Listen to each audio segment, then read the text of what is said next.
दर्शक महानुभावहरू हार्दिक स्वागत गर्न चाहन्छौँ। हामी अमेरिकाको डीसी महानगर क्षेत्रबाट सञ्चालित अङ्कीय पत्रिका विद्युतीय पत्रिका eNeblis.com को तर्फबाट सम्पूर्ण दर्शक महानुभावहरूलाई हार्दिक स्वागत गर्न चाहन्छु। म विजय थापा। आज हामी यहाँहरूलाई कोरोना भाइरसको महामारी संक्रमणबाट विश्वमा देखिएको आर्थिक डामाडोल र धितो कारोबार अर्थात् शेयर बजार सम्बन्धीमा यसै सेरोफेरोमा रही अमेरिकाको डीसी महानगर क्षेत्रमै रहेर विशेष गरिकन आर्थिक विश्लेषण रूपमा काम गर्दै आउनुभएका हाम्रा आजका अतिथि गणेश बानिया जो चाहिँ आर्थिक विश्लेषक हुनुहुन्छ र उहाँ तथा अर्का आर्थिक विश्लेषक हाम्रा अतिथि आजका अतिथि राजु लुइटेलजीसँग हामी यसै सेरोफेरोमा कुरा गर्न चाहन्छौँ। सबैभन्दा पहिले गणेशजी, राजुजी, यहाँ दुवैजनालाई शुभ प्रभात। नमस्कार। नमस्ते। नमस्कार विजय। गणेशजी, राजुजी सन्चै हुनुहुन्छ? हजुर, आरामै एकदम आराम। हजुर, दर्शकहरू पनि भर्खरै आउन थालिसक्नु भएको छ र म एकपल्ट फेरि तपाईहरुलाई ध्यान आकर्षण गर्न चाहन्छु। दर्शक महानुभावहरू, मैले संक्षेपमा दुवैजनाको अलिकति पृष्ठभूमि र अलिकति परिचय गराउन चाहन्छु। धेरै संक्षेपमा मात्रै गराउन चाहन्छु। गणेश बानिया चाहिँ एउटा अन्तर्राष्ट्रिय ख्यातिप्राप्त सञ्चार माध्यममा कार्यरत हुनुहुन्छ भने नेपालमा चार्टर एकाउन्टेन्टको रूपमा हुनुहुन्थ्यो भने अहिले अमेरिकामा यो नेपालको चार्टर एकाउन्टेन्ट अफ नेपालको यो अमेरिकी शाखाको संयोजक पनि रहनु भएको छ र समाजसेवी पनि हुनुहुन्छ र विभिन्न क्षेत्रमा विभिन्न प्रतिष्ठित प्रतिष्ठानहरूमा उहाँको योगदान रहेको छ। म पछि अन्य कुरामा जानकारी गराउन चाहन्छु। यसैगरी म राजु लुइटेलजी जो सम्भवतः होइन, उहाँ MBA पनि हुनुहुन्छ, आर्थिक विश्लेषक पनि हुनुहुन्छ र उहाँ चाहिँ यो हाम्रो चाहिँ यो घर खरिद बिक्री भन्दा पनि रियल इस्टेटको व्यवस्थापन सम्बन्धी चाहिँ होइन, विकास सम्बन्धी चाहिँ नियन्त्रक अर्थात् कन्ट्रोलरको रूपमा काम गर्नुहुन्छ। र दर्शक महानुभावहरू, एकपल्ट फेरि जानकारी गराएँ मैले। यो आजको उद्देश्य चाहिँ बजार अवस्थाको बारेमा हामी चर्चा गर्नेछौँ, धितोपत्र कारोबारका कुरा गर्नेछौँ र कुन सेयर बजारमा होइन किन्न सकिन्छ सकिँदैन र मूलतः नेपाली समुदायलाई सरल भाषामा चाहिँ उहाँहरूले बुझाउने प्रयास गर्नुहुनेछ र मूलतः जानकारी दिने उद्देश्यले गरेको र उहाँको वैयक्तिक रूपमा मात्रै धारणा यहाँ अभिव्यक्त उहाँले गर्नुहुन्छ। उहाँ प्रतिष्ठानको तर्फबाट प्रतिनिधित्व गर्दै प्रतिष्ठानको तर्फबाट उहाँले भनेका कुरा भनाइहरू चाहिँ हुने छैनन्। यसै भन्दै अब म सबैभन्दा सुरुमा चाहिँ दुवैजनालाई एकपल्ट फेरि eNeblis तर्फबाट हार्दिक स्वागत गरे। राजुजी, गणेशजी, नमस्कार। हजुर, नमस्कार। अब शुभारम्भ यसरी गरौँ न, श्री गणेशाय भनिन्छ। सबैभन्दा पहिले मेरो जिज्ञासा गणेशजीलाई छ, अब यसको प्रति उत्तर राजुजीले दिए पनि हुन्छ। समग्रमा होइन, अब हामी सबै नेपालीहरूलाई थाहा छ होइन, यो समग्र विश्वको अर्थतन्त्र डामाडोल छ होइन, साह्रै दयनीय अवस्था छ। तथापि तपाईँ यो आर्थिक विश्लेषक भएको हैसियत नाताले चाहिँ समग्र अर्थतन्त्रको अवस्था कस्तो छ? गणेशजी, गणेश बानियाजी, तपाईबाट सुरु गर्छु। हजुर विजयजी नमस्कार र सबै श्रोताहरूलाई पनि नमस्कार। सर्वप्रथम म के भन्न चाहन्छु भनेदेखि अब यो चाहिँ एउटा इन्फर्मेसनको लागि मात्रै हामीले यो इन्फर्मेसन सेयर गरिरहेछौँ र अब यो सेयर मार्केट धितोपत्र स्टक इन्भेस्टिङमा चाहिँ अब हाम्रो यो ओपिनियनलाई लिएर डाइरेक्टली कारोबार नगर्नु होला। हाम्रो यो इन्फर्मेसन हो, यसलाई त प्रोसेस गरेर चाहिँ तपाईँको आफूले ध्यान पुर्याएर मात्रै सेयरहरू चाहिँ खरिद गर्नलाई म सुझाव दिन चाहन्छु। र विजयजीले भन्नुभयो जस्तै हाम्रो इन्टेन्सन चाहिँ ओभरअल हाम्रो यो कम्युनिटीलाई साधारण हिसाबबाट यो सेयर मार्केटको अहिले चाहिँ के देखिरहेछ भन्दाखेरि अब सेयर मार्केट अलिकति कम भइरहेछ भन्ने हिसाबले तल गएको स्टकहरू चाहिँ यो कम्युनिटीका साथीहरूले चाहिँ अलिकति किनिरहनु भएको पनि मैले अलिकति मसँग पनि अलिकति कुरा भएको बेलामा अब यो सबै कुन किन्ने कसरी किन्ने नबुझ्दा पनि अब कहिले कहिले चाहिँ यो इन्फर्मेसन अलिकति कम भएर पनि रङ स्टकहरू पनि किन्न सक्छ भन्ने हिसाबले हामीले जानेको आइडियाहरू चाहिँ सेयर गर्न खोजेको हो। तपाईँको विजयजीको क्वेसनमा आउँदाखेरि चाहिँ अहिलेको अर्थतन्त्रको स्थिति के छ भन्दाखेरि अब म चाहिँ डिसेम्बरतिर लिएर जान चाहन्छु। डिसेम्बरमा यो कोरोना भाइरस नआउँदाखेरिको स्थितिमा अब युएसको इकोनोमी र ग्लोबल इकोनोमी चाहिँ राम्रै स्थितिमा थियो। अब 2018-2019मा अब युएसकै कुरा गर्दा 2018मा जिडिपी चाहिँ लगभग 2.9% थियो, 2019मा 2.3% को हाराहारीमा थियो भने अब 2020 को प्रोजेक्सन चाहिँ स्लाइटली बिलो 2 थियो, 1.9% चाहिँ जिडिपी ग्रोथ हुन्छ भन्ने थियो। ग्लोबल इकोनोमी पनि लगभग त्यही किसिमबाट लगभग 3% को हाराहारीमा थियो र प्रोजेक्सन पनि 2020मा ग्रोथ गर्छ भन्ने प्रोजेक्सन थियो। अब ओभरअल हेर्दाखेरि चाहिँ अब ग्रोथको रेट अलिकति कम भएको चाहिँ देखिन्छ 1-2 वर्षमा। ग्रोथ रेट कम त भएको छ तर इकोनोमी चाहिँ ग्रोथ गरिरहेको थियो। हजुर। अब वर्ल्ड वार सेकेन्ड पछिको हामीले सिनेरियो हेर्ने भने अब लगभग 10-11 जति रेसेसन आयो। रेसेसन भनेको चाहिँ अब टेक्निकल टर्ममा अब दुईटा क्वार्टरमा कन्जिक्युटिभ क्वार्टरमा चाहिँ नेगेटिभ ग्रोथ भयो भने अब त्यसलाई रेसेसन भनिन्छ टेक्निकल टर्ममा। र अब चाहिँ हामी रेसेसनतिर गइरहेछौँ कि भन्ने पनि एउटा किसिमको एनालाइसिस थियो डिसेम्बरमा मान्छेहरूको। तर फन्डामेन्टल एनालाइसिसहरू हेर्दाखेरि चाहिँ त्यस्तो स्थिति आइ नसक्ने जस्तो देखिन्थ्यो प्रोजेक्सनहरूमा। र इम्प्लोइमेन्ट पनि अल टाइम लोकै हाराहारीमा थियो, लगभग 50 वर्षको लोमा थियो डिसेम्बरमा, 3.6 को हाराहारीमा अनइम्प्लोइमेन्ट रेट थियो। अब त्यसपछि अब कोरोना भाइरस आएपछि इम्प्याक्ट चाहिँ अब डेफिनेटली पर्यो।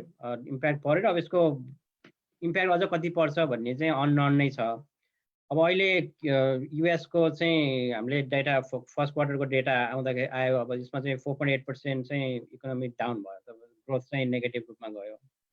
र अब सेकेन्ड क्वार्टर चाहिँ इभन वर्स हुन्छ भन्ने प्रेडिक्सन छ, किनभने अब एक्टिभिटीहरू एकदमै कम छ र मेन इम्प्याक्ट चाहिँ अब Q2मा पर्छ सेकेन्ड क्वार्टरमा।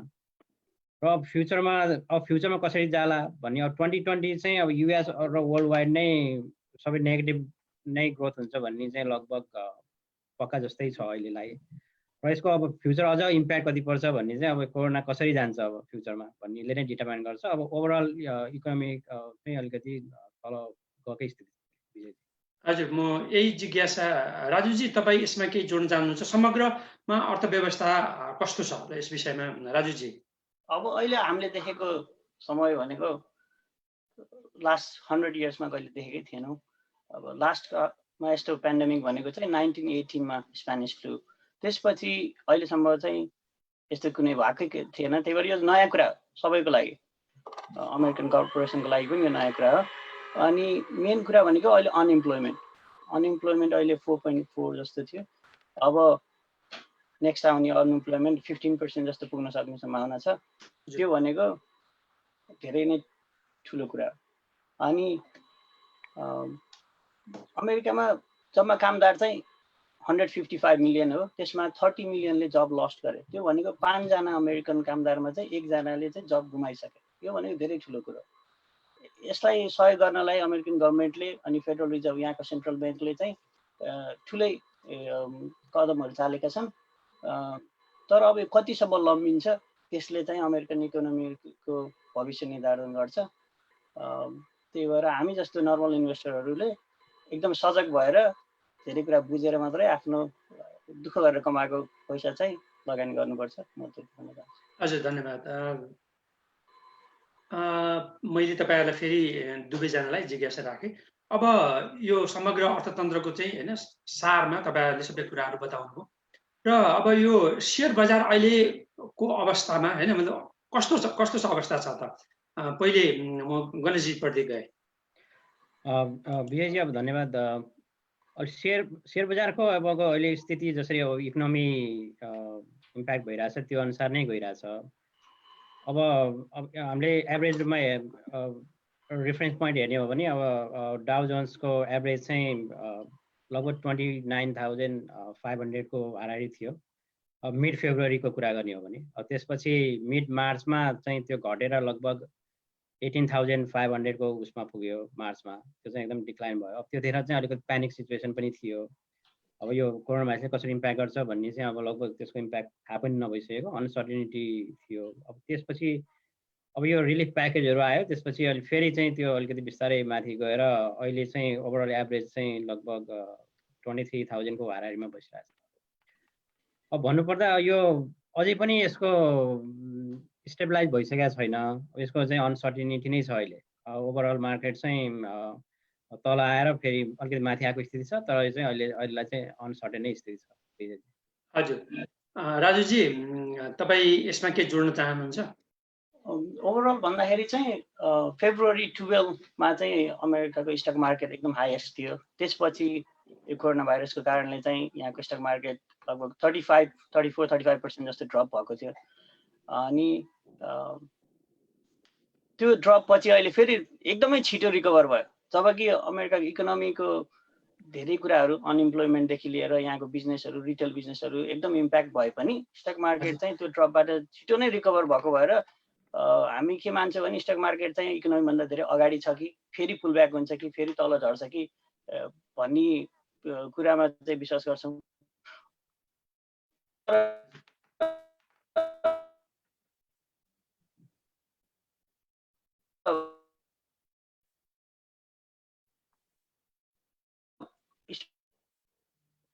मलाई लाग्छ हजुर एकदमै कम्प्लेक्स भएको हुनाले Q2 मा चाहिँ धेरै नै नराम्रो खालको आउने सम्भावना चाहिँ अहिले त्यस्तो देखिएको छ। हजुर राजुजी, मैले तपाईँलाई फेरि एकपल्ट उ गरेँ। अघि अलिकति मेरो विचारमा तपाईँको त्यहाँ घन्टी आयो होला, कसैले आवाज कोही भनेको कुरा बुझिएन, त्यसलाई फेरि एकपल्ट भनिदिनु त। एकपल्ट अलिकति त्यो आवाज तपाईँलाई कसैले घन्टी बजा दियो होला अनि त्यो आवाज सुनिएन। युएसको स्टक मार्केट चाहिँ फेब्रुअरी 12 मा चाहिँ एकदम हाई लेभलमा थियो। त्यसपछि कोरोना भाइरसको इफेक्टले गर्दाखेरि चाहिँ लगभग 34% जस्तो ड्रप भयो। अनि त्यो ड्रप भइसकेपछि अहिले चाहिँ स्टक मार्केट चाहिँ धेरै नै छिटो रिकभर भयो। यहाँको इकोनोमिक डेटाहरू जुन आइरहेको छ, हामीले जे देखिरहेको छौँ, बेरोजगारको डेटा, अनि त्यसपछि अरू रिटेल बिजनेसको अनि प्रपर्टीहरूको रेन्टल इन्कमहरूदेखि लिएर सबै कुरालाई इफेक्ट गरेको छ। तर पनि स्टक मार्केट यति नै छिटो रिकभर भएको हुनाले हामीलाई चाहिँ के लाग्छ भने यो स्टक मार्केट फेरि झर्न सक्छ कि भन्ने सम्भावना छ। अब तर स्टक मार्केट एकदम नै कम्प्लेक्स कुरा भएको हुनाले यकिनका साथ चाहिँ भन्न सकिँदैन। तर हामी चाहिँ अलिकति होसियारपूर्वक नै आफ्नो लगानीहरू हेरिरहेका छौँ। हजुर राजुजी, अघि तपाईँले भन्नुभयो नि, अब 5 जनामा 1 जना अमेरिकनको जागिर गइरहेको छ होइन, यो कोरोना भाइरसको प्रभावले गर्दाखेरि इतिहासमा निकै ठुलो प्रभाव परेको मान्नुपर्छ होइन। 5 जना अमेरिकनहरू 5 जना जागिर थियो भने 1 जनाको जागिर गइरहेको अवस्था होइन त यो। 5 मा 1 जनाको भनेपछि निकै भयावह अवस्था पनि छ। अब म दुवैजनालाई, गणेशजी र राजुजीलाई अर्को जिज्ञासामा गए। अब हरेक नेपालीहरूले नि, अब समुदायहरूले अमेरिकामा आइसकेपछि केही रूपमा आर्थिक जसले पनि चाहिँ आर्थिक रूपमा अलिकति समृद्ध हुन पाए हुन्थ्यो भन्ने पनि चाहना, सपना पनि बोकेका हुन्छन्। जसले पनि लगानी के गर्ने भन्ने कुरामा, कहिले व्यापारमा होइन, व्यवसायमा हाल्ने भए तापनि यो धितो पत्र कारोबारमा पनि हाल्यो भने पैसा होइन वृद्धि कमाइरहेको अवस्था पनि छ।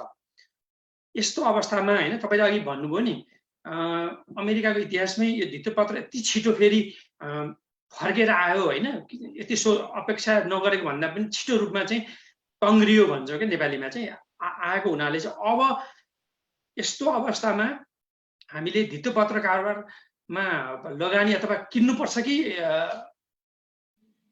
केही समयसम्म पर्खेर मात्रै सोच विचार गरेर मात्रै किन्नुपर्छ? के भन्नुहुन्छ तपाईँहरू?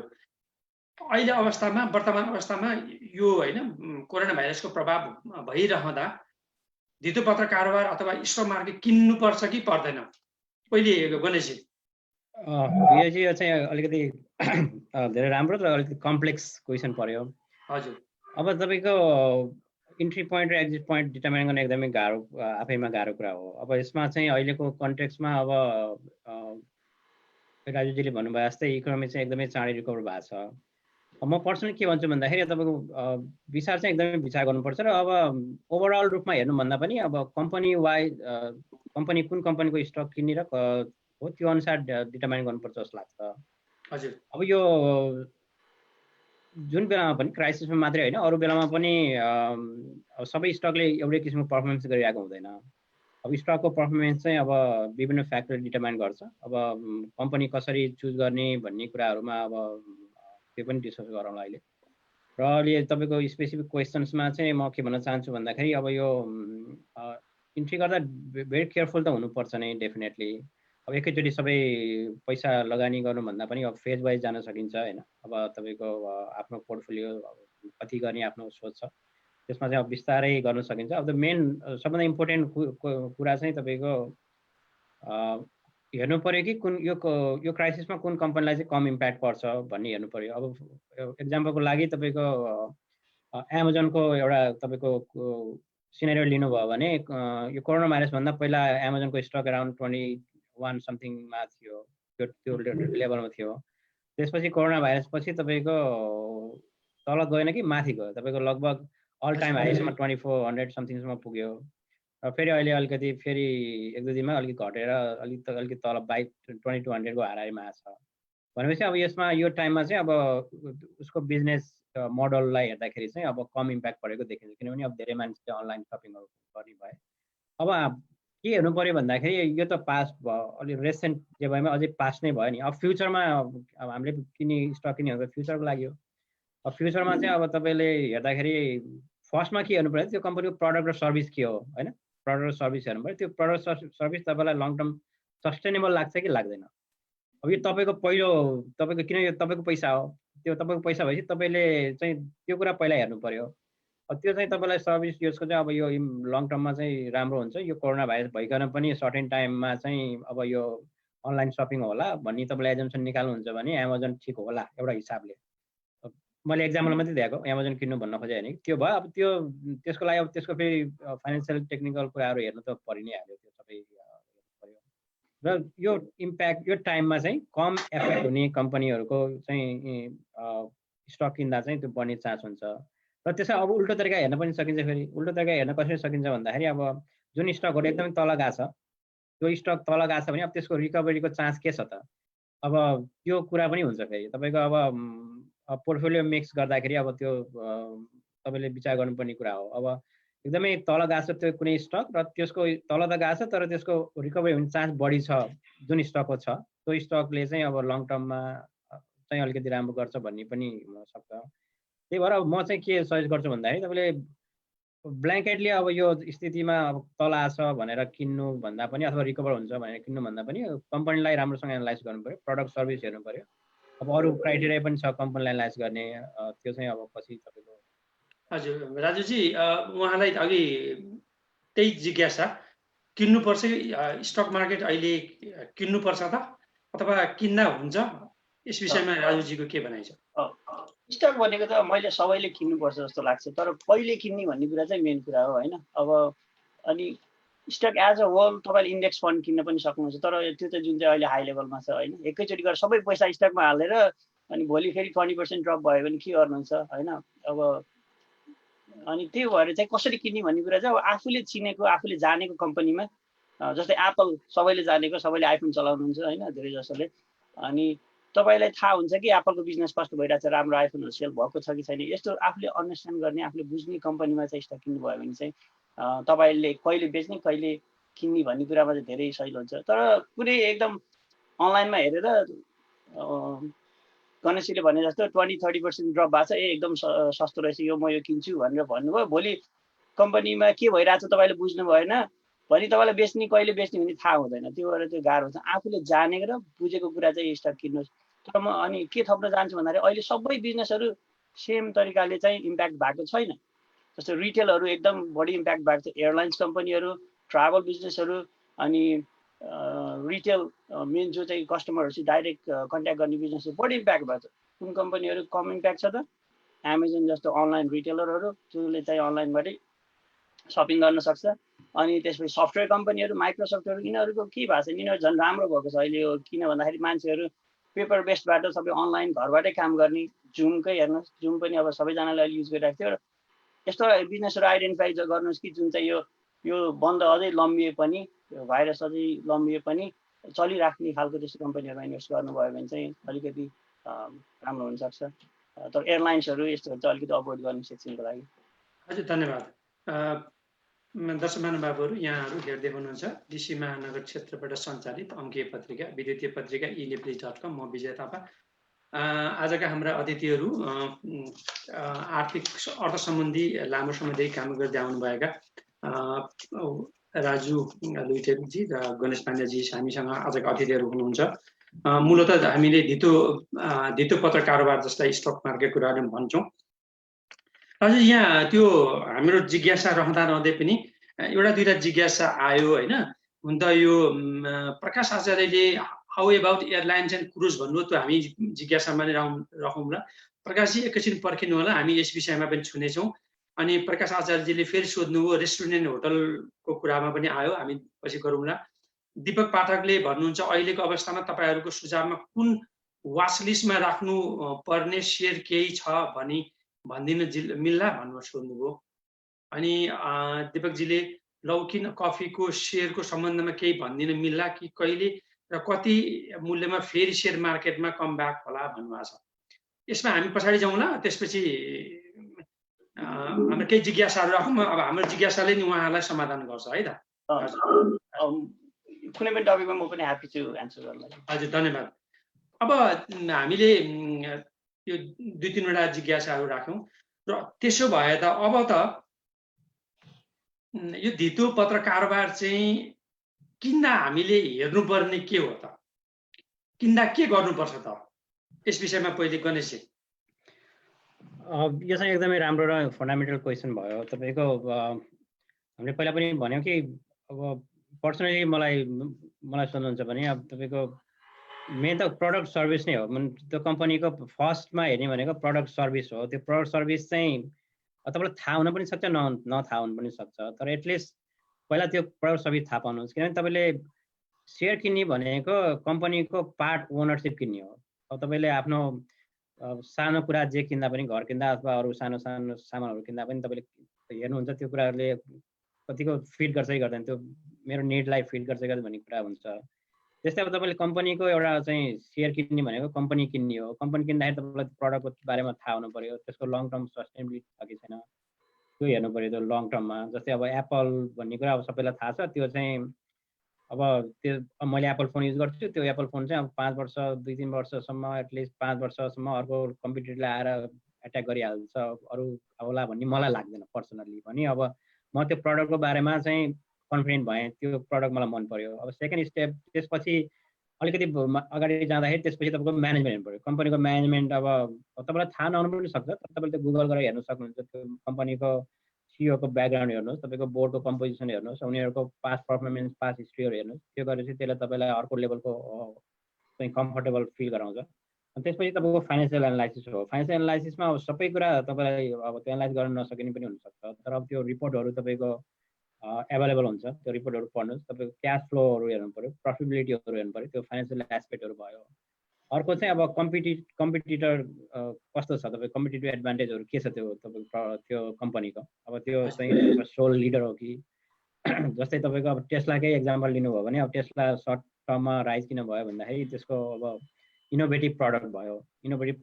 अब 6 महिना 1 वर्ष 2 वर्ष पहिला कुरा गरौँ न। 2 वर्ष पहिला टेस्ला चाहिँ सुनिन्थ्यो नाम, तर अब त्यो फिल भएको थिएन। अब पर्सनली मलाई हेर्दा फिल भएको थिएन। तर बिस्तारै तपाईँको मार्केटमा अब गाडी हामी चाहिँ ड्राइभ गर्दाखेरि गाडी देखिन थाल्यो टेस्लाहरू। त्यसपछि इन्ट्रेस्ट हुँदै गयो, त्यसपछि बुझ्दै जाँदाखेरि अब त्यो प्रडक्टको बारेमा अब त्यो चाहिँ मन पर्न थाल्यो भने तपाईँलाई त्यो अब त्यो लाग्छ कि अब टेस्ला चाहिँ लङ टर्म सस्टेनेबल हो। अब किनभने अब इलेक्ट्रिक सबै कुराहरू भएको हुनाले अब त्यो हिसाबले जाँदाखेरि अब त्यो प्रडक्टको राम्रो भएपछि अब त्यसले चाहिँ तपाईँलाई कन्फिडेन्स दिन्छ। अब यही तपाईँको यही कुरा नै हो। तपाईँको मेन त प्रडक्ट सर्भिस हेर्नु पऱ्यो, त्यो लङ टर्म छ कि छैन। त्यसपछि म्यानेजमेन्ट हेर्नु पऱ्यो, त्यो कम्पनीलाई कसले ड्राइभ गरिरहेको छ। त्यसपछि कम्पिटिटिभ एडभान्टेज हेर्नु पर्यो त्यो कम्पनीको अरू कम्पिटिटर कस्तो छ र लङ टर्म सस्टेनेबल छ कि छैन प्रडक्ट त्यो हेर्नु पर्यो नै। राजेशजी मेन त अब स्टक मार्केटको स्टक प्राइसले चाहिँ केलाई फलो गर्छ भन्दाखेरि कर्पोरेट अर्निङ्स, अब प्रफिट कतिको छ, क्यास फ्लो कतिको आइरहेको छ बिजनेसमा, त्यसमा भर पर्छ। अब अघि तपाईँको हाम्रो दर्शकले भने जस्तै एयरलाइन्स र क्रुजको के गर्ने भन्छ, जुन चाहिँ अहिले एकदम इम्प्याक्टेड छ। एयरलाइन्सहरूले त एभ्रिडे मनी अहिले लुज गरिरहेको छ, गभर्मेन्टले स्टेप इन गरेर तिनीहरूलाई लोनहरू प्रोभाइड गरेको छ। तपाईँले अहिले त्यो पैसा लुज गरिरहेको बिजनेस किनेर पुर्नुभन्दा जुन बिजनेसहरू त्यहाँ अहिले छ जसले चाहिँ अहिले पनि पैसा बनाइरहेको छ भने त्योहरूमा इन्भेस्ट गर्दा चाहिँ सफल भइन्छ जस्तो लाग्छ। अनि कस्तो कुरा चाहिँ अभोइड गर्ने भन्दा अघि हजुरको हाम्रो दर्शकले भने जस्तै लोकिन कफी भनेको त्यो चाइनिज स्टारबक्स जस्तो कम्पनी हो, त्यो चाहिँ एक्चुअली फ्रड अब भएर चाहिँ अहिले स्टक झरेको छ। अब यस्तो फ्रड भएको बिजनेसहरूमा इन्भेस्ट गर्नु भने चाहिँ अलिकति नै रिस्की कुरा हो। म चाहिँ त्यस्तो कम्पनीहरूबाट टाढा बस्नुहोस् भन्छु। एयरलाइन्स र क्रुजहरू कुनै दिन कमब्याक गर्नु छ अब सबै कुरा सकिएपछि भने, तर त्यो फ्रड कम्पनीहरू चाहिँ कमब्याक गर्नु अलिक गाह्रो हुन्छ। भए पनि किन रिस्क गर्नुहुन्छ? अब राम्रो हेर्दाखेरि चाहिँ अलिक क्वालिटी कम्पनी हाम्रो गणेशले भने जस्तो कम्पिटिटिभमा चाहिँ अलिकति मोट भएको त्यस्तो कम्पनीहरू खोज्नुभयो भने चाहिँ राम्रोसँग मिलाउन सकिन्छ राति होइन। अब तपाईँको पैसा कहीँ भोलि के होला, बिहान उठ्दाखेरि सबै 20% डाउन छ भन्ने जस्तो हुँदैन। त्यही भएर आफूले अध्ययन गर्नुहोस् कुन कम्पनीको सेयर किन्नुहुन्छ, राम्रोसँग बिजनेस बुझ्नुहोस्। तपाईँले आफूले डेली लाइफमा बिजनेस चलाए जस्तै हो त्यो कम्पनी, तपाईँले आफूले गर्नु चाहिँ पर्दैन, तर तपाईँले त्यो स्टडीहरू चाहिँ गरिराख्नु भयो भने चाहिँ थाहा हुन्छ ए कम्पनी माथि जाँदैछ अथवा यसको स्थिति चाहिँ अलिक कमजोर हुँदैछ। त्यति बुझ्नुभयो भने चाहिँ अनि इन्भेस्ट गर्दाखेरि चाहिँ ठिक हुन्छ। हजुर धन्यवाद यहाँ दुवैजनालाई, राजुजी गणेशजीलाई। अब यो जिज्ञासा पढ्दिउँ है, यसको उत्तर पनि हामीले संक्षेपमा दिउँ होला।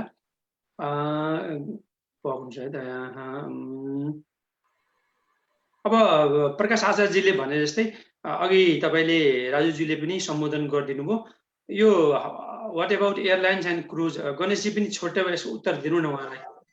हजुर त्यो दुईटै क्वेसनमा आउँदाखेरि अब एयरलाइन्स क्रुजको राजुजीले भन्नु भने जस्तै अब भन्नुभयो जस्तै अब त्यो चाहिँ अब कम्पनी लसमा भइरहेछ। लसमा भएको कम्पनी यस्तो हो तपाईँ स्पेकुलेटिभ जस्तो हुन जान्छ क्या अहिले चाहिँ। तपाईँ त्यहाँ इन्भेस्टमेन्ट भनेको अलिकति हामीलाई के लाग्छ भन्दाखेरि लङ टर्म पर्सपेक्टिभबाट इन्भेस्टमेन्ट गर्नुपर्ने हुन्छ। अब अहिले एयरलाइन्स क्रुजहरूमा इन्भेस्ट गरेर तपाईँको 2-3 महिनामा डबल हुन पनि सक्ला, हुन त सक्ला, तर चाहिँ अब त्यो स्पेकुलेटिभ मात्रै भयो। अब स्टक मार्केटमा चाहिँ स्पेकुलेसन भन्दा पनि अलिकति एनालाइसिसको हिसाबले गर्नुपर्छ। हजुर प्रकाश आचार्यजीले फेरि सोध्नुभयो रेस्टुरेन्ट अनि होटल भन्नुभयो। राजुजी यसमा राजुजीले उत्तर दिनुहुन्छ कि? हामी चाहिँ के सोच्छौँ भने कुनै पनि स्टक $80 अथवा $100 थियो, 50 मा झऱ्यो भने त्यो 50बाट फेरि 100 मा पुगिहाल्छ, ल किन्नुपर्छ जस्तो लाग्छ। त्यो हुँदैन। 100बाट 50 मा झर्नुको धेरै कारण हुन्छ। एक्जाम्पल रेस्टुरेन्ट, अहिले मान्छेहरू अमेरिकामा रेस्टुरेन्टमा कति छँदै छैन, लगभग धेरै जसो स्टेटमा रेस्टुरेन्टहरू बन्द नै छ भनेपछि, तर रेस्टुरेन्टको एक्सपेन्सेसहरू रेन्ट पेरोलहरू कति ठाउँमा चाहिँ अहिले पनि तिनीहरूले त्यो खर्च गरिरहनु पर्छ। भन्ने मतलब उनीहरूको इकोनोमिक एक्सपेन्सेसहरू चाहिँ अझै पनि छ, सबै नभए पनि कति धेरैवटा छ, तर इन्कम चाहिँ छैन भनेपछि तपाईँको मोस्ट अफ द रेस्टुरेन्टहरू अहिले चाहिँ लसमा नै हुन्छ। अब यो कति लम्बिन्छ, जब 2-4 महिनामै ब्याक भयो भने तपाईँले अहिले रेस्टुरेन्ट किन्नुभयो एकदम चिप प्राइसमा माथि गयो राम्रो, तर अब यो 1 वर्ष अथवा भ्याक्सिन आउँदासम्म 18 महिना जस्तो लम्बियो भने कतिवटा रेस्टुरेन्टहरू त ब्याङ्क्रप्टै हुन्छन्। अनि कतिवटा रेस्टुरेन्टहरू चाहिँ कमब्याक गर्नै सक्दैन यो स्थितिमा। त्यही भएर अलिकति रिस्की छ। तपाईँ यदि रेस्टुरेन्ट बिजनेसमै हुनुहुन्छ, तपाईँलाई थाहा छ कहिले चाहिँ यो अलिकति राम्रो हुनसक्छ भन्ने बुझ्नुभएको छ भने चाहिँ गर्नुहोस्, हाई रिस्क छ। तर गणेशजीले भने जस्तो म चाहिँ यो ग्याम्लिङ इन्भेस्टमेन्टमा ग्याम्लिङ चाहिँ गर्न चाहिँ सल्लाह दिँदिनँ। यदि तपाईँलाई थाहा छ भने मात्रै अथवा अलिकति तपाईँलाई त्योपट्टि जानकारी छ भने गर्नुहोस्, नत्र भने चाहिँ रेस्टुरेन्ट ट्राभल यस्तोहरूबाट चाहिँ अलिकति सजग रहनुहोस्। राम्रो कम्पनीहरू धेरै पनि छन् अझै पनि। राम्रो भन्नाको मतलब जुन कम्पनीको डेट लोनहरू चाहिँ कम छ, जसको चाहिँ इनफ क्यासहरू रिजर्भ गरेर राखेको छ, तिनीहरू चाहिँ यस्तो बेलामा चाहिँ स्ट्रङ ब्यालेन्स सिट भएको बेलामा चाहिँ सजिलैसँग यो रिसेसन अथवा यस्तो इकोनोमिक सिचुएसनबाट बाहिर निक्लिन्छ। त्यस्तो कम्पनीहरू इन्भेस्ट गर्नुहोस्। हस् धन्यवाद राजुजी। म एउटा थप्न चाहे, लक इन कफीको कुरा भइरहेको थियो है। अब त्यसमा चाहिँ अब मैले पहिला भने जस्तै अब कम्पनी एउटा प्रडक्टको कुरा आयो, प्रडक्ट त्यसको अब लक इन कफीको प्रडक्ट राम्रो भयो, त्यो चल्यो। तर सेकेन्ड पोइन्टमा आयो म्यानेजमेन्ट। अब म्यानेजमेन्टमा लक इन कफी कसरी भयो भन्दाखेरि तपाईँको म्यानेजमेन्टले सेल्स चाहिँ तपाईँको इन्फ्लेट गरेको थियो। अब सेल्स र एक्सपेन्स पनि सेल्स इन्फ्लेट गरेर एक्सपेन्स पनि घटाएको भन्ने चाहिँ त्यो देखिएको थियो। अब त्यो हुँदाखेरि अब म्यानेजमेन्टको क्रेडिबिलिटीमै चाहिँ तपाईँको प्रश्न खडा भयो। त्यसपछि फेरि लोन डिफल्ट भयो। अब त्यो हुनाले अब त्यो कसरी आउला भनेर त्यो उहाँले सोध्नुभएको थियो प्रकाशजीले। अब त्यो ठ्याक्कै कसरी आउला भन्ने सक्ने स्थिति भएन। तर लङ टर्ममा त्यो पनि अलिकति क्रेडिबिलिटी चाहिँ भएन त्यो कम्पनीको। त्यो हिसाबले अब त्यतातिर पनि एभोइड गर्दा नै राम्रो हुन्छ जस्तो लाग्छ। अब एयरलाइन्स र क्रुजहरूको मा अलिकति थप्दाखेरि अब बिस्तारै अब अहिले यो प्याकेजहरूले काम गरिरहेछ धेरै बिजनेसहरूलाई सर्ट टर्मलाई।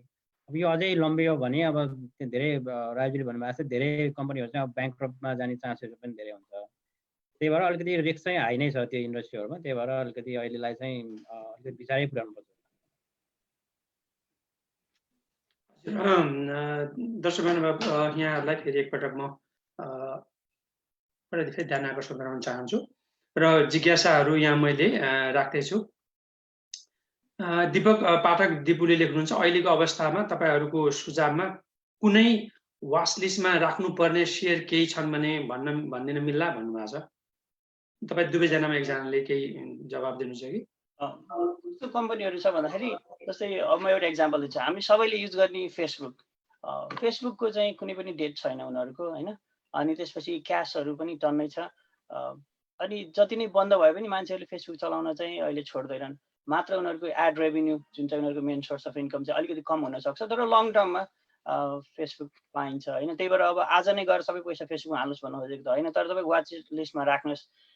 यदि इकोनोमी डाउन भयो, स्टक मार्केट डाउन भयो भने त्यो प्राइसहरू राम्रोमा पाउँदाखेरि चाहिँ यस्तो कम्पनी जुनको चाहिँ क्यापिटल लाइट भन्छौँ त्यसकोलाई चाहिँ फेसबुकले चाहिँ आफ्नो इन्कमबाट धेरै नै लगानी ब्याक टु आफ्नो इन्कममा गर्नु पर्दैन।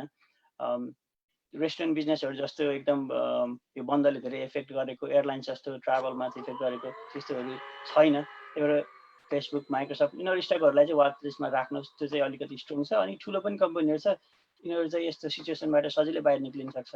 अनि अर्को कुरा चाहिँ म के भन्न चाहन्छु भने तपाईँको आफ्नो व्यवसायिक तपाईँले के गर्नुहुन्छ। जस्तै तपाईँ होटल इन्डस्ट्रीमा हुनुहुन्छ भने तपाईँलाई होटल इन्डस्ट्रीको बढी ज्ञान हुन्छ। ट्राभल एयरलाइन्सतिर हुनुहुन्छ भने त्यसको ज्ञान हुन्छ। एकाउन्टिङ फाइनेन्समा हुनुहुन्छ भने ब्याङ्कहरूको बारेमा थाहा हुन्छ। आफूलाई थाहा भएको बिजनेस इन्डस्ट्रीको कम्पनीहरू हेर्नुहोस् अनि तिनीहरूको ब्यालेन्स सिट हेर्नुहोस् जसको चाहिँ डेटहरू कम छ, cash flow regular cash flow चाहिँ अलिकति सस्टेनेबल छ। सफ्टवेयर कम्पनीहरू धेरै जस्तो नेपालीहरू आइटीमा हुनुहुन्छ। सफ्टवेयर कम्पनीहरू चाहिँ एकदम कम नै इम्प्याक्ट भएको छ। किनकि मान्छेहरूले बन्द भयो भनेर सबै सफ्टवेयर बन्द गर्दैन, कसैले क्यान्सल गरे हुँदैन, सब्सक्रिप्सनहरू होइन धेरै कम हुन्छ। त्यस्तो इन्डस्ट्रीहरू हेर्नुहोस्। जस्तै माइक्रोसफ्टको अर्निङ्स आयो लास्ट विक, एकदम नै राम्रो थियो। तर मेन कुरा भनेको चाहिँ तपाईँ कतिमा किन्नुहुन्छ सेयर, कतिको प्राइसमा किन्नुहुन्छ त्योमा भर पर्छ। अब अहिले राम्रो कम्पनी छ भनेर झ्याप्प गरेर सबै किन्दाखेरि चाहिँ अब स्टक प्राइस हाई हुनसक्छ होइन। ख्याल गर्नुहोस्। वाच लिस्टमा चाहिँ यस्तो राम्रो कम्पनीहरू राख्नुहोस्। हजुर गणेशजी, यो एउटा फेरि जिज्ञासा राजुज्यू एउटा जिज्ञासा आयो यहाँ। शिव पाण्डेले लेख्नुहुन्छ, how about hydro in Nepal भनेको जलविद्युतको कुरामा गर्नुभयो, के भन्न मिल्छ नि होइन त यसको तपाईँहरू? नेपालको कन्टेक्स्टमा चाहिँ अब त्यति धेरै hydro in Nepal what about in how about the hydro in Nepal भन्नुभएको छ। केही नेपालको कन्टेक्स्टमा त्यति डाइरेक्टली एन्सर गर्न सक्ने चाहिँ म भइनँ नेपालमा। तर अब नेपालको हाइड्रोको कुरा गर्ने हो भने तपाईँको त्यसमा त्यसकै तपाईँको ऊ हेर्नु पऱ्यो। तपाईँ प्रोजेक्ट अब नयाँ हाइड्रोको कुरा गर्नुभयो कि पुरानो हाइड्रोको कुरा गर्नुभयो। अब नयाँ हाइड्रोको कुरा गर्नुभएको हो भने तपाईँको मेन अब प्रोजेक्ट प्लान हेर्नु पऱ्यो। प्रोजेक्ट प्लान हेरेर तपाईँको प्रोजेक्ट कतिको फिजिबल देखिरहेछ होइन। त्यसमा पनि दुईवटा किसिमबाट एनालाइसिस गर्नुपर्ने हुन्छ। एउटा चाहिँ तपाईँको टेक्निकल फिजिबिलिटीको कुरा आउँछ। टेक्निकल फिजिबिलिटीमा चाहिँ तपाईँको कुन किसिमबाट डेटाहरू प्रेजेन्ट भएको छ त्यो हेर्नु पऱ्यो। अर्को चाहिँ फाइनेन्सियल फिजिबिलिटीको कुरा भयो। अथवा अब फाइनेन्सियल फिजिबिलिटीमा चाहिँ अब तपाईँले हेर्नुपर्ने भनेको प्रोजेक्टको क्यास फ्लो हेर्नु पऱ्यो, तपाईँको प्रफिटेबिलिटी हेर्नु पऱ्यो, पे ब्याक पिरियड हेर्नु पऱ्यो। अब पे ब्याक पिरियड चाहिँ कम भएको तपाईँको इन्डस्ट्री छ भने त्यसले चाहिँ बढी चाँडै तपाईँलाई त्यो रिटर्न गर्न सक्छ होइन। पे ब्याक पिरियड लामो छ भने त्यो अलिकति गाह्रो हुनसक्छ। अब कुन स्टेजमा छ, अब फाइनेन्सिङ सेक्योर गरिसकेको स्टेज छ कि छैन। अब यसमा चाहिँ अब जनरल एन्सर मात्रै दिन सक्ने भयो। अब नेपालको स्टक मार्केट र नेपालको बिजनेसमा अलिकति टच अहिले नभएको हुनाले यति मात्रै भन्न सकेँ मैले। हजुर धन्यवाद। अब यो भित्तोपत्रको कुराहरू पनि हामीले कारोबारको कुराहरू पनि गऱ्यौँ होइन, कसरी किन्नुपर्छ भन्ने विषयमा पनि चर्चा गऱ्यौँ, अर्थतन्त्रको अवस्था पनि कुरा गऱ्यौँ, सेयर बजारको अवस्था पनि कुरा गऱ्यौँ। अब प्रतिष्ठान भन्छ नेपालीमा कम्पनीहरू चाहिँ नि कसरी विश्लेषण गर्ने, अलिकति यस विषयमा संक्षेपमा दुवैजनाले पालैपालोसँग केही कुरा राखिदिनुहुन्छ कि? राजुजी पहिले। मेन त अब तपाईँले कम्पनीको ब्यालेन्स सिट हेर्नु पऱ्यो होइन, उसको क्यास फ्लो कस्तो छ, क्यास फ्लो स्टेटमेन्टहरू हेर्नु पऱ्यो, इन्कम स्टेटमेन्ट कतिको रेभेन्यू गर्छ। तपाईँले चाहिँ आफूले चलाउने, जस्तै एउटा सामान्य किराना पसलमा चाहिँ के गर्नुहुन्छ त भन्दाखेरि मेरो ग्राहकहरू कतिको आइरहन्छन्, कहिले यहाँ आउने कहिले अर्कोमा जाने भयो भने चाहिँ अलिकति कमजोर हुनसक्छ त्यो बिजनेस। अनि दिनभरिको व्यापारपछि अन्तिम at the end of the day कति हुन्छ तपाईँको इन्कम, त्यो अनुसार हेरेर तपाईँले त्यो किराना पसलको भ्यालुएसन गर्न सक्नुहुन्छ। सेम कन्सेप्ट चाहिँ बिजनेसमा हो। त्यो बिजनेसको चाहिँ कस्टमरहरू कतिको त्यो बिजनेसप्रति वफादार छन्। जस्तै एप्पल कम्पनीको चाहिँ मैले यो एक्जाम्पल दिइरहेको छु किनकि हामीले सबैले चिनेको कम्पनी हो। मान्छेहरूले जेसुकै होस् आइफोन चलाइरहेको छ भने फेरि आफूले आइफोन नै चलाउन खोज्छ, भन्ना मतलब उनीहरूको ग्राहक आफूप्रति आउने चाहिँ धेरै नै छ। अनि त्यसपछि प्रडक्ट, हाम्रो गणेशजीले भने जस्तै प्रडक्टहरू कतिको स्ट्रङ छ, कतिको कम्पिटेटिभ छ, मान्छेले आइफोन नै किन खोज्छ त। अनि त्यसपछि कस्टमर सर्भिस, एमाजोनको कस्टमर सर्भिस हेर्नुहोस्, अब उनीहरूले कस्टमरको लागि कतिसम्म जान्छ। यस्तो कम्पनीहरूले चाहिँ जसले चाहिँ कस्टमर सेन्ट्रिक हुन्छ, क्यास फ्लो स्ट्रङ छ, ब्यालेन्स सिटमा चाहिँ डेट भनेको लोन चाहिँ कम छ। अब लोन कम हुनुको कारण मैले किन यसमा धेरै फोकस गर्छु भन्दाखेरि तपाईँको एकदम हाई डेट कम्पनी छ, एकदम नै लेभरेज बढी छ भने चाहिँ भोलि ब्याज दिने पैसा पनि हुन सक्दैन। जस्तै रेस्टुरेन्टहरूको एक्जाम्पल दिउँ, रेस्टुरेन्टहरू यदि अहिले डेटमा थियो भने चाहिँ उनीहरूको इन्कम छैन भनेपछि त्यो ब्याङ्कलाई ब्याज त बुझाइराख्नुपर्छ, 3 महिना डिफर होला, तर त्यसपछि त फेरि तिर्नुपर्छ। अब त्यो पैसा तिर्नुपर्ने पैसा नभएपछि ब्याङ्करप्सीतिर जान्छ, त्यो भएर हाई रिस्क छ। त्यही भएर कम्पनी यस्तो हेर्नुहोस् जसमा चाहिँ डेट कम छ अनि क्यास फ्लो अहिले पनि स्ट्रङ छ अथवा सधैँभरि हुन्छ नि त्यस हिस्टोरिकल, अनि त्यसको फ्युचर पनि स्ट्रङ छ। अनि म्यानेजमेन्ट राम्रो छ। लक इन कफीको जस्तो म्यानेजमेन्ट जसले चाहिँ सेल्स नम्बरहरू फल्सिफाई गर्ने यस्तोहरूतिर चाहिँ नजानु होला। जुन चाहिँ तपाईँले राम्रोसँग अध्ययन गर्नुभयो, 10K 10Qहरू हुन्छ, यिनीहरू पढ्नुभयो भने चाहिँ धेरै कुराहरू थाहा हुनसक्छ। अलिकति हेल्थी कम्पनीहरू हेर्नु होला। हजुर गणेशजी। हजुर, अब पास्ट डाटा र फ्युचर प्रस्पेक्ट दुईटा कुराहरू चाहिँ हेर्नुपर्ने हुन्छ। अब फन्डामेन्टल चाहिँ फेरि फन्डामेन्टल चाहिँ हुन्छ, जुन मैले तिनवटा कुरा पहिला भने, तपाईँको प्रडक्ट, तपाईँको म्यानेजमेन्ट र कम्पिटेटिभ एडभान्टेज, त्यो तिनवटा कुरा चाहिँ एकदमै विचार गर्नुपर्ने हुन्छ। अब त्यो तिनवटा फन्डामेन्टल्स चाहिँ एकदमै विचार गर्नु। त्यसपछि अर्को कुरा चाहिँ अब पास्ट फाइनेन्सियल्सहरू हेर्दाखेरि प्रफिटेबिलिटी हेर्नु पऱ्यो, तपाईँको क्यास फ्लो पोजिसन हेर्नु पऱ्यो होइन। त्यसपछि डेट कम भएको कम्पनीहरू हेर्नु पऱ्यो र त्यो चाहिँ अब त्यो कुराहरू चाहिँ पास्टको चाहिँ लगभग फ्याक्टर भइसकेका हुन्छ सेयर प्राइसमा। अब मेन अब अझै फोकस गर्नुपर्ने कुरा चाहिँ तपाईँको फ्युचर हो। फ्युचर प्रस्पेक्ट के छ त कम्पनीको भन्ने चाहिँ अब त्यो कम्पनीले आफ्नो त्यो अर्निङ्सहरू गर्दा पनि एउटा अलिकति प्रस्पेक्ट दिएको हुन्छ त्यहाँ। त्यो बाहिर पनि हेर्दाखेरि अब कुनै पनि स्टकमा एकैचोटि जम्प नगर्नुहोस्, तपाईँको थोरै थोरै पोर्टफोलियो बनाउँदै जानुहोस्। थोरै थोरै गरेपछि के हुन्छ भन्दाखेरि अब जब तपाईँको आफ्नो पैसा पर्छ, त्यहाँ पैसा नै परिसकेपछि तपाईँलाई त्यो इन्ट्रेस्ट पनि हुन्छ, त्यसपछि तपाईँलाई त्यो फाइनेन्सियल बर्डन पनि भयो। तपाईँले 1000को एउटा स्टक किन्नुभयो भने त्यसपछि तपाईँले हेर्नुहुन्छ भोलि अथवा पर्सि के भयो, त्यसपछि त्यो कम्पनीको प्रडक्ट कसरी गइरहेछ, मार्केटमा चाहिँ के छ, अब एनालिस्टहरू के भनिरहेछन् र प्रडक्टले चाहिँ अब कसरी फ्युचरमा के चाहिँ रिटर्न दिन्छ त त्यो कम्पनीलाई, ओभरअल कम्पनी कुन दिशातिर गइरहेछ भने त्यो थाहा हुन्छ।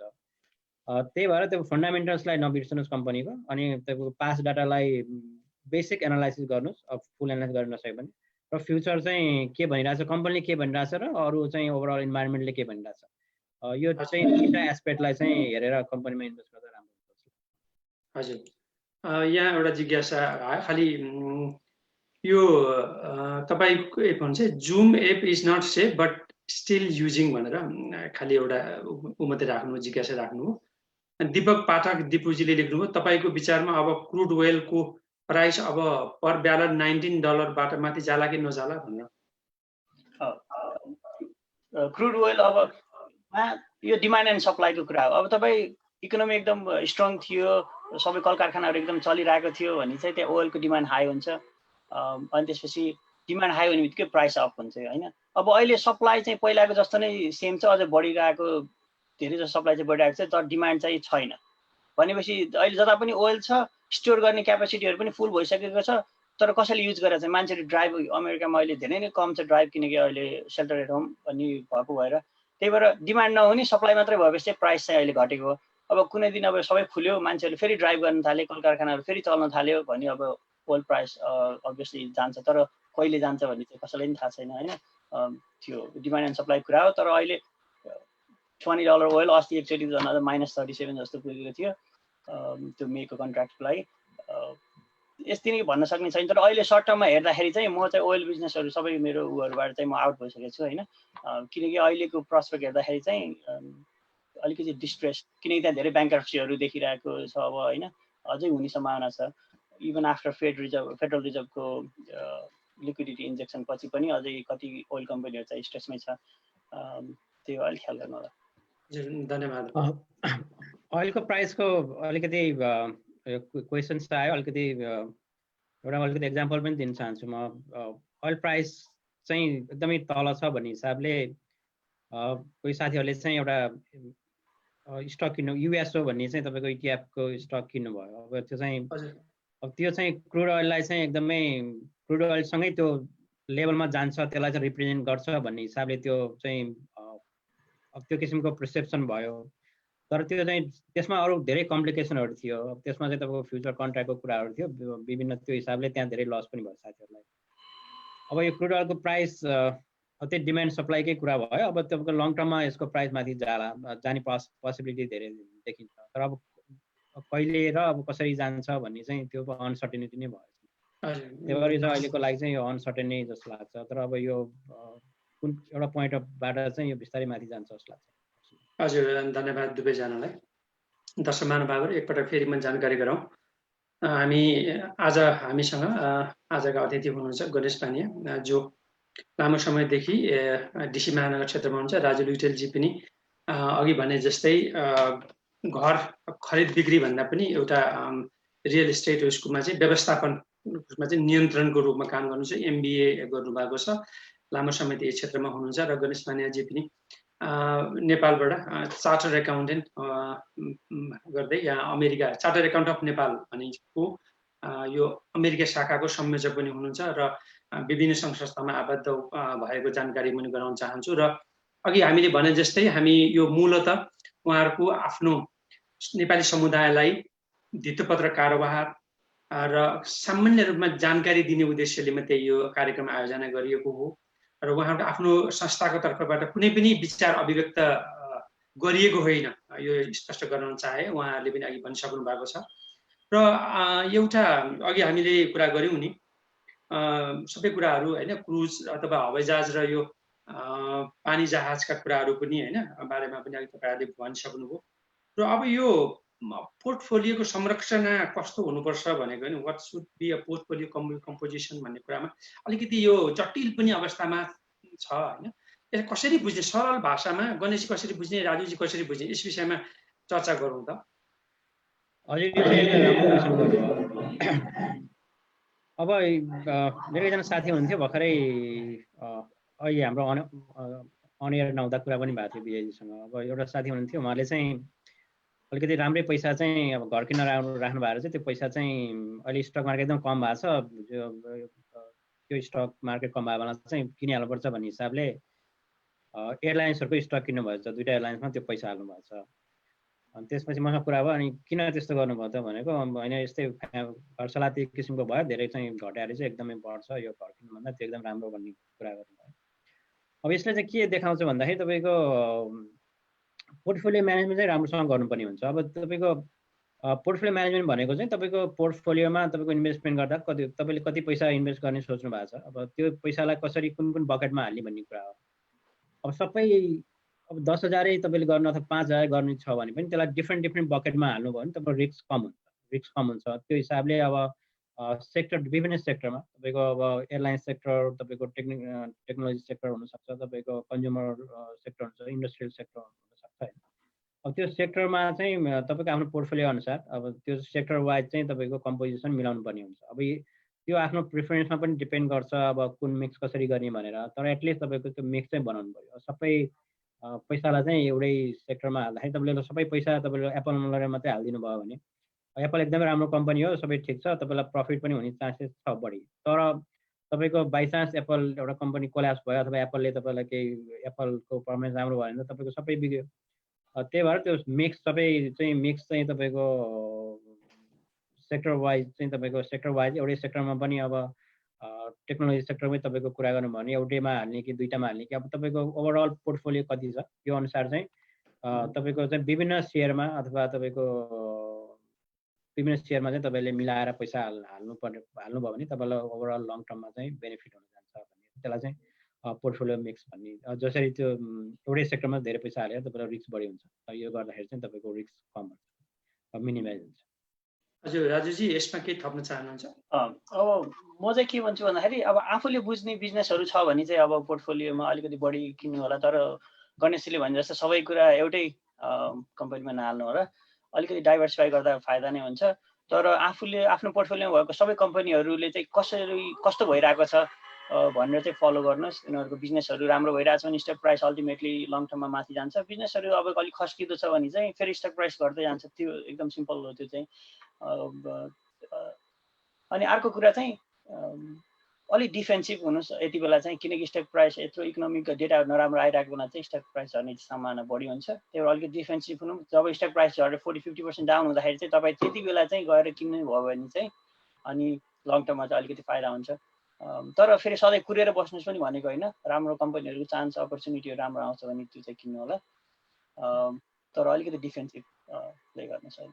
हजुर दुवैजना एउटा जिज्ञासा यहाँ आयो। अब फेयरप्याक्समा तपाईँहरू चाहिँ नरेश कुमार उप्रेती लेख्नुहुन्छ, विजयजी is it possible to ask how panelist are distributing their portfolio, what is their hedge strategy भन्नुहुन्छ। अब अहिले चाहिँ मान्छेहरूले अब एउटा मेरो हेज स्ट्राटेजी भने चाहिँ अहिले स्टक मार्केटलाई अलिकति सर्ट गर्ने। त्यो भयो भने मैले आफ्नो भएको पोर्टफोलियोमा भएको स्टकहरू बेच्नु परेन, त्यसले ब्यालेन्स गर्छ। हेजिङ भनेको चाहिँ इन्सुरेन्स जस्तै हो। अब स्टकमा चाहिँ तपाईँको कतिवटा स्टकहरू चाहिँ तपाईँ लङ टर्ममा हुनुहुन्छ, लङ टर्म इन्भेस्टमेन्टमा हुनुहुन्छ भने सर्ट टर्ममा चाहिँ तपाईँहरूले हेज युज गर्नुभयो भने चाहिँ त्यसलाई चाहिँ ब्यालेन्स गर्छ। जस्तै तपाईँको स्टक अहिले एप्पल स्टक तपाईँसित थियो, त्यो स्टक तल गयो अथवा अरू सबै माइक्रोसफ्ट यिनीहरू स्टकहरू तल गयो भने तपाईँले यदि तपाईँको हेज अनुसार चाहिँ त्यही स्टक मार्केटलाई सर्ट गर्नुभएको छ भने, सर्ट भनेको चाहिँ स्टक मार्केट तल गयो भने चाहिँ तपाईँको आम्दानी इन्कम चाहिँ बढी हुन्छ, त्यो रिटर्न चाहिँ हाई हुन्छ होइन। त्यसले चाहिँ यो इन्सुरेन्स जस्तो यस्तो बेलामा चाहिँ हेजिङहरू अलिकति राम्रोसँग गर्नुभयो भने त्यसले चाहिँ फाइदा गर्छ, तपाईँको सेफगार्ड गर्छ। एउटा कुरा चाहिँ के भन्न चाहन्छु भन्दाखेरि 2009 देखि 2020 अहिलेसम्म चाहिँ फेब्रुअरीसम्म चाहिँ लगभग स्टक मार्केट 3 गुणाले बढेको थियो, लगभग 3 टाइम्स होइन। अनि अलिकति त्यो बेलामा चाहिँ ग्रोथ स्टकहरू, ग्रोथ कम्पनीहरू एकदम राम्रो हो भने चाहिँ अब अहिलेको सिचुएसनमा जहिले चाहिँ इकोनोमिक डेटाहरू चाहिँ राम्रो नआएको बेलामा चाहिँ balance seat, strong balance seat चाहिँ मेन कुरा हो। ग्रोथ भन्दा पनि स्ट्रङ ब्यालेन्स सिट। ग्रोथको आउटलुक चाहिँ अलिकति अहिले स्केरी देखिएको छ होइन। त्यही भएर चाहिँ अहिले स्ट्रङ ब्यालेन्स सिट भएको कम्पनीहरूमा जानुहोस्। अनि तपाईँको पोजिसनहरू एकदम लङ टर्मको छ, अहिले बेच्न चाहनुहुन्न, त्यस्तो घटेको बेलामा बेच्नु राम्रो होइन जस्तो लाग्छ भने चाहिँ त्यति बेलामा चाहिँ हेजहरू युज गर्नुपर्छ। जो गणेशजी तपाईँ पनि केसमा केही जोड्न चाहनुहुन्छ? यसमा चाहिँ अब म के भन्न चाहन्छु भन्दाखेरि अहिले चाहिँ अब मैले चाहिँ अब यो कम्पनी इन्डिभिजुअल कम्पनीहरूको एनालाइसिस गरेर जुन कम्पनीको चाहिँ यो अलिकति पहिला नै मैले चाहिँ के गरेँ भन्दाखेरि यो कम्पनी अलिकति एनालाइसिस गरेर जुन कम्पनी चाहिँ यो सिनारियोमा अलिकति सस्टेन गर्न सक्छ भन्ने कम्पनीहरूको चाहिँ पोजिसन अलिकति बढाएँ मैले। अलिकति मेरो पोर्टफोलियो मिक्स चाहिँ त्यो हिसाबले चेन्ज गरेँ। त्यो हिसाबले चाहिँ अब सर्ट टर्ममा त अलिकति त्यति धेरै उ नभए पनि लङ टर्ममा चाहिँ यसले चाहिँ मलाई ओभरअल पोर्टफोलियोमा चाहिँ राम्रै गर्छ जस्तो लाग्छ। हजुर यहाँ एकजना हाम्रो जिज्ञासुले नै सोध्नुभयो, तपाईँहरूसँग कुनै कन्ट्याक्ट हुने भाइबर मेसेन्जर ग्रुप सेयर सम्बन्धी एड हुन मिल्ने कुनै जानकारी पाउने माध्यम होला कि नहोला भनेर दीपक पाठक दिपुजीले पछि यो धितोपत्र कारोबार सम्बन्धी नै यो जिज्ञासा राख्नुभयो। के भनिदिनुहोस् त उहाँलाई। दीपक पाठक दिपुजीले चाहिँ पटक पटक जिज्ञासा राखिरहनु भएको छ, उहाँलाई एकपल्ट भनिदिनुहोस् त राजुजी। हजुर गणेशजी र म चाहिँ हाम्रो एउटा फेसबुक ग्रुप छ हाम्रो इन्भेस्टरहरूको बारेमा। त्यहाँ चाहिँ अमेरिकन इन्भेस्टरहरू धेरै लङ टर्मदेखि काम गरिरहेको इन्भेस्टरहरूको एउटा सानो ग्रुप लगभग 150 जना जस्तो मान्छेहरूको एउटा स्टक एन्ड इन्भेस्टिङ भन्ने फेसबुक ग्रुप छ, त्यो जोइन हुन सक्नुहुन्छ। त्यो जोइन हुँदा सुरुमा तपाईँलाई 3-4टा बेसिक क्वेसनहरू सोध्छ, त्यो 4टा क्वेसनहरू एन्सर गर्नुभयो भने चाहिँ तपाईँ त्यसमा एड हुन सक्नुहुन्छ।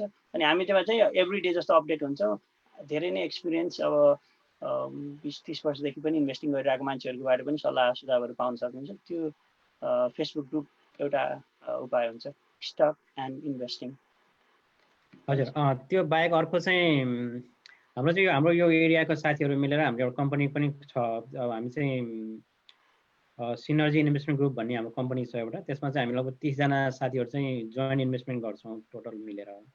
अब त्यसमा चाहिँ इन्भल्भ हुन चाहनुहुन्छ भने त्यसको सर्टेन रिक्वायरमेन्टहरू छ, त्यसमा मलाई पर्सनल मेसेज गर्नुभयो भने त्यसको बारेमा पनि कुरा गर्न सक्नुहुन्छ। अब तपाईँको इन्ट्रेस्ट छ त्यो ग्रुप जोइन गर्ने छ भने त्यसमा कुरा गर्न सक्नुहुन्छ। हजुर, अब हामी दर्शक महानुभावहरू कार्यक्रमको लगभग हामी 50 मिनटको कार्यक्रम भइसकेको छ। अब हामी 10 मिनट मात्रै बाँकी रहेछ, 1 घन्टाको हामी दायराभित्र सीमितता छ हामीसँग। गणेशजी, राजुजी, अब होइन तपाईँहरू लामो समयदेखि काम अब भनौँ न MBA गर्नुभएको छ, एउटा भनौँ न रियल इस्टेटको चाहिँ नियन्त्रक भने कन्ट्रोलरको रूपमा काम गर्नुभएको छ होइन। गणेशजी अब नेपालमै चार्टर्ड एकाउन्टेन्ट भएर यहाँ आइसक्नु भएको होइन, चार्टर्ड एकाउन्टेन्ट अफ नेपालको अमेरिकी शाखाको पनि तपाईँको संयोजक पनि हुनुहुन्छ होइन। अब यो क्षेत्रमा काम गरिरहनु छ, एउटा विश्व प्रतिष्ठित यो सञ्चार घरमा पनि काम गर्नुहुन्छ। तपाईँहरूले अघि भनिसक्नु भएको छ, कार्यक्रम मूलतः नेपाली समुदायलाई जानकारी दिने हैसियत तथा सरल रूपमा चाहिँ जानकारी अथवा केही सहयोग होस् भन्ने हेतुले आयोजना कार्यक्रम गरिएको बताइ पनि सक्नु भएको छ, यो पनि हो। र अब यस्तो अवस्थामा मान्छेसँग मुद्रै छैन होइन, जागिर गएको छ। अघि त भन्नुभयो 5 जना अमेरिकामा 1 जनाको जागिर गएको छ, मान्छेसँग मुद्रै छैन अथवा द्रव्य भन्छ नेपालीमा, पैसै अवस्थामा। यस्तो अवस्थामा पनि तपाईहरू दिनु पर्यो भने चाहिँ कुन स्टक अथवा कुन धितो पत्रमा चाहिँ किन्न चाहिँ सुझाव दिन चाहनुहुन्छ? कुन स्टकलाई चाहिँ किन्न चाहिँ सुझाव दिन चाहनुहुन्छ? पहिले गणेशजी, त्यसपछि राजुजी। यस्तो छ बिहेजी, अब मेन त अब क्यास इन किङ भन्छ होइन। तपाईँको क्राइसिसको टाइममा बिजनेसलाई अथवा तपाईँको पर्सनली पनि अब अलिकति क्यास सेफ्टीमा त बस्नुपर्ने हुन्छ। म खास पहिला चाहिँ त्यो सुझाव दिन चाहन्छु, किनभने अब लाइफ अब यो पेन्डेमिक चाहिँ अलिकति फाइनेन्सियलमा सेक्टरमा मात्रै इम्प्याक्ट नपारेर मान्छेको फाइनेन्सियल मात्रै होइन कि पर्सनल लाइफदेखि लिएर ओभरअल चाहिँ एकदमै इम्प्याक्टेड छ। पहिला चाहिँ त्यो सेक्योर गर्नु पर्यो आफूले चाहिँ, आफ्नो क्यास पोजिसन आफूलाई चाहिँ ओभरअल कसरी सुरक्षित राख्ने भन्ने त्यतातिर हेर्नुहोस्। अब त्यसमा अब इन्भेस्टमेन्ट भनेको चाहिँ अब सरप्लस फन्डलाई इन्भेस्ट गर्ने हो। इन्भेस्ट गर्दाखेरि चाहिँ फन्डामेन्टल्स कहिले पनि नबिर्सिनुहोस् भन्न चाहन्छु म। अब यो व्हिमको पछाडि लाग्ने, तपाईँको न्युजको पछाडि मात्रै लागेर अब त्यो बुझ्दै नबुझी एग्रेसिभली इन्भेस्ट नगर्नुहोस् भन्न चाहन्छु म। एटलिस्ट तपाईँको सुरु गर्दाखेरि फन्डामेन्टल कुराहरू, प्रडक्ट, सर्भिस, कम्पनी, थाहा भएको कम्पनीहरू, प्रोग्रेसन हुने टाइपको कम्पनीहरू, त्यो कम्पनीहरूमा चाहिँ लगानी गर्दाखेरि सुरु गर्दाखेरि तपाईँको त्यसपछि बुझ्दै पनि जानुहुन्छ, तपाईँले अलिकति बढी इन्टरेक्सन पनि हुन्छ अरू साथीभाइहरूसँग पनि। यो ग्रुपहरूमा जोइन गर्नुभयो भने त्यसबाट पनि फाइदा हुन्छ। त्यसपछि तपाईँको कम्पनी हेरेर ब्यालेन्स सिटहरू, अब सबैले त्यो ब्यालेन्स सिटहरू तपाईँको प्रफिटेबलहरू स्टडी गर्न सक्नु नहुन पनि सक्छ, तर एटलिस्ट सर्टेन कुरा चाहिँ पढेपछि बुझिन्छ। त्यो खासै त्यस्तो त्यति धेरै कम्प्लेक्स पनि हुँदैन। अब सिम्पल कम्पनी अलिकति राम्रो, प्रडक्ट सस्टेनेबल हुने, म्यानेजमेन्टको राम्रै छ भनेपछि ओभरअल मैले त्यो प्रडक्ट देखिरहेको छु, त्यो चाहिँ लङ टर्ममा जान्छ र ओभरअल मार्केटले पनि राम्रै भनिरहेछ भनेपछि अब त्यो सेफ्टी जोनमा रहेर इन्भेस्ट गर्नुभयो भने तपाईँको अलिकति एक्सपिरियन्स बढ्दै गएपछि त्यसपछि अलिकति बढी रिस्क लिनु पनि सक्नुहुन्छ। रिस्क रिटर्नको कुरा पनि हुन्छ इन्भेस्टमेन्टमा। म त्यही भन्न चाहन्छु कि अलिकति बुझेर अलिकति एटलिस्ट सर्टेन लेभलको स्टडी गरेर मात्रै इन्भेस्ट गर्नुहोस् भन्छ। हजुर राजुजी, म चाहिँ के भन्न चाहन्छु नि, यदि तपाईँ अहिलेसम्म चाहिँ स्टक मार्केटमा हुनुहुन्न, स्टकमा इन्भेस्ट गर्नुभएको छैन भने चाहिँ एकदम सजिलो छ। अहिले एपहरू प्रशस्त छ, $100बाटै सुरु गर्न सक्नुहुन्छ। अनि सानोबाटै अहिले गर्नुभयो भने सिक्नुहुन्छ। अनि पछि जब तपाईँसित पैसा हुन्छ त्यति बेला चाहिँ इन्भेस्ट गर्नलाई तपाईँले अहिले ज्ञान दिनुभयो भने चाहिँ, त्यो समयमा ज्ञान दिनुभयो भने पछि एकदम काम लाग्छ। के कुरा नगर्नुहोस् भन्दा पनि क्रेडिट कार्डबाट लोन लिएर इन्भेस्ट नगर्नु होला। त्यसले गर्दाखेरि चाहिँ अब अलिकति डेटहरू क्लियर गर्नुहोस्। अनि पैसा चाहिँ 2-4 वर्ष नचाहिने खालको भयो भने मात्र इन्भेस्ट गर्नु, त्यो भयो भने चाहिँ लङ टर्मको ग्रोथको लागि चाहिँ अलिकति राम्रो हुन्छ। स्टक मार्केट अब 6 महिना 1 वर्षमा के हुन्छ भन्ने कसैलाई थाहा हुँदैन, तर लङ टर्म 10-20 इयर्समा चाहिँ अवश्य नै माथि जान्छ। त्यो भएको कारणले गर्दा चाहिँ लङ टर्म हेर्नुहोस्, अनि मार्जिनहरू अलिकति कम युज नगर्नुहोस्। यिनीहरू क्रेडिट कार्डबाट लोन लिएर अथवा पैसा थापट लिएर स्टकमा हालिदिएर त्यो चाहिँ नगर्नु होला, ग्याम्बलिङहरू नगर्नु होला स्टकमा पनि, त्यो भन्न चाहन्छु। हजुर, भनेपछि तपाईँहरूले चाहिँ जस्तै मानिलिउँ म पनि एउटा सञ्चारकर्मी भएको अहिलेसम्म धितोपत्र कारोबारमा 1 पैसा पनि 5 पैसा पनि लगानी गरेको छैन। हामी जस्तै हजारौँ मानिस नेपाली समुदायहरू छन्, त्यस्ता व्यक्तिहरूलाई नि जस्तै प्रारम्भिक चरणमा अब यो हाम्रो महामारी समाप्त भइसकेपछि अहिले चाहिँ यो अवस्थामा गरिरहँदा अलिकति भोलिको दिनमा खानै होइन हातमुख जोड्नै अप्ठ्यारो होला जस्तो अवस्थामा अलिकति 2-4 महिनाको मुद्रा होइन ब्याङ्कमा राखेर अवस्थामा अलिकति यो कोरोना भाइरस चाहिँ साम्य भइसकेपछि अवस्थामा चाहिँ यद्यपि कोही मानिसहरूले नेपाली समुदायले लगानी गर्न इच्छा गरे भने अलिकति बुझ्न चाहे भने चाहिँ तपाईँ दुवैजनासँग सम्पर्क गरेर हामी यसरी गर्न चाहन्छौँ के भन्नुहुन्छ मतलब सुझाव दिनुहुन्छ भनेर यदि चाहे भने तपाईँहरू उहाँहरूलाई सुझाव दिन चाहनुहुन्छ, केही सल्लाह सुझाव गर्न चाहनुहुन्छ? म चाहिँ आफूले जाने कुरा सिकाउनलाई अथवा कसैलाई सहयोग गर्न चाहिँ अलवेज तयार छु। कुनै पनि कुराहरू सिक्न चाहिँ अहिले एकदमै सजिलो छ। युट्युबमा गएर भिडियो हेर्नुभयो अथवा एउटा बुक एमाजोनबाट अर्डर गरेर पढ्नुभयो भने पनि एकदम सजिलो हुन्छ। अहिले फोनमा गएर ट्याक्कै एउटा एप डाउनलोड गर्नुहोस्, रबिनहुड अथवा चार्ल्स, $100 $200 जस्तो इन्भेस्ट गर्नुहोस् अनि सुरु गर्नुहोस्। सानो लेभलबाट भए पनि सुरु गर्नुहोस्, अनि तपाईँलाई धेरै कुराहरूको ज्ञान हुन्छ। अनि आफ्नो पैसा मार्केटमा लागिसकेपछि अनि सिक्ने कुराहरू पनि धेरै छिटो हुन्छ।